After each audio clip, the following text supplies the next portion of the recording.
हम अक्सर देखते हैं कि हम बड़ी ही लिमिटेड नॉलेज के साथ भी हर गतिविधि को सही साबित करने में अक्सर जुटे रहते हैं। यदि किसी की मृत्यु हो जाती है तो हम बोलते हैं कि भगवान अच्छे लोगों को अपने पास बुला लेता है, और यदि कोई एक एक्सीडेंट से बच के आ जाता है तो हम बोलते हैं कि भगवान ने उसके अच्छे कर्मों का हिसाब उसे दिया है, उसे बचा लिया। तो कहीं ना कहीं हम आपस में कॉन्ट्राडिक्ट करते हैं। बट क्या आपको पता है कि ये हमारी जो टेंडेंसी है वो प्राकृतिक है। स्पेरी रॉजर एंड गजानिगा नाम के 2 साइंटिस्ट ने ब्रेन स्प्लिट पेशेंट्स पे एक एक्सपेरिमेंट किया। हमारे ब्रेन 2 भागों में डिवाइडेड होता है, लेफ्ट हेमिस्फीयर, राइट हेमिस्फीयर, और दोनों का अलग अलग फंक्शन है। लेफ्ट हेमिस्फीयर में लिंग्विस्टिक कैपेबिलिटी है, जो भी हम बोल रहे हैं लॉजिक के साथ वो लेफ्ट हेमिस्फीयर से आता है, और राइट हेमिस्फीयर में लिंग्विस्टिक कैपेबिलिटी नहीं है, बट वो स्पेशल मैपिंग वगैरह करता है। अब ब्रेन स्प्लिट पेशेंट में इन दोनों भाग को जो आपस में जोड़ता है, कॉर्पस कैलोजम, वो नहीं होता है।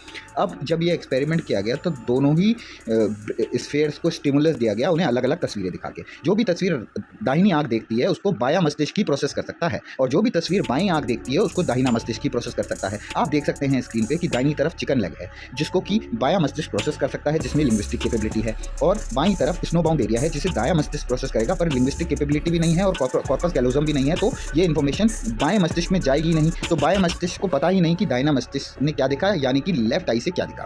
तो अब परंतु जब उन्हें बोला गया कि जो भी आपको दिख रहा है उसके हिसाब से आप ऑब्जेक्ट का चयन कीजिए, तो साइंटिस्ट रिजल्ट को देख के आश्चर्यचकित रह गए, क्योंकि लेफ्ट हैंड से जिन पे एक्सपेरिमेंट हुआ उन्होंने शॉवल को चुना और राइट हैंड से चिकन हेड को चुना। राइट हैंड की बात तो आप सबको समझ में आ गई, पर लेफ्ट हैंड की बात आश्चर्यचकित करने वाली है, क्योंकि लेफ्ट हैंड से जो भी वो कर रहे हैं वो राइट हेमिस्फीयर से कंट्रोल हो रहा है, और जो भी वो लेफ्ट आई से देखा उसके बेसिस पे, पर क्योंकि राइट हेमिस्फीयर ने कुछ भी इन्फॉर्मेशन पास नहीं कही है, कैसे उन्होंने सही डिसीजन ले लिया। इस बात को जब उन्होंने पेशेंट से पूछा कि आपने शॉवल को क्यों चुना, तो कमाल की बात तो तब हो गई कि उन्होंने बोला कि मैं चिकन शेड को साफ करने के लिए मुझे शॉवल चाहिए, जबकि आप देख सकते हैं कि तस्वीर में कहीं भी चिकन शेड नहीं है। ऐसा इसलिए हुआ क्योंकि ये जवाब उनके लेफ्ट हेमिस्फीयर से आया है, जो अपने एक्शंस को जस्टिफाई कर रहा है और जिसने चिकन शेड नाम की स्टोरी बना दी, जबकि वो हकीकत में एग्जिस्ट ही नहीं करता। इससे 2 बातें सामने आती है कि हमारा जो लेफ्ट ब्रेन है वो हमारे एक्शंस को हमेशा जस्टिफाई करेगा, और जस्टिफाई करने के लिए वो स्टोरीज बनाएगा। इसीलिए ज़रूरी नहीं है कि हर बार हमारा जस्टिफिकेशन सही हो, वो डिपेंड करता है कि हमारे पास कितनी इन्फॉर्मेशन अवेलेबल है। पर हाँ, हर बार हमारा ब्रेन कोशिश करेगा कि वो हमारे एक्शंस को जस्टिफाई कर दे। So left brain is design to make up logical stories with limited knowledge whatever it has.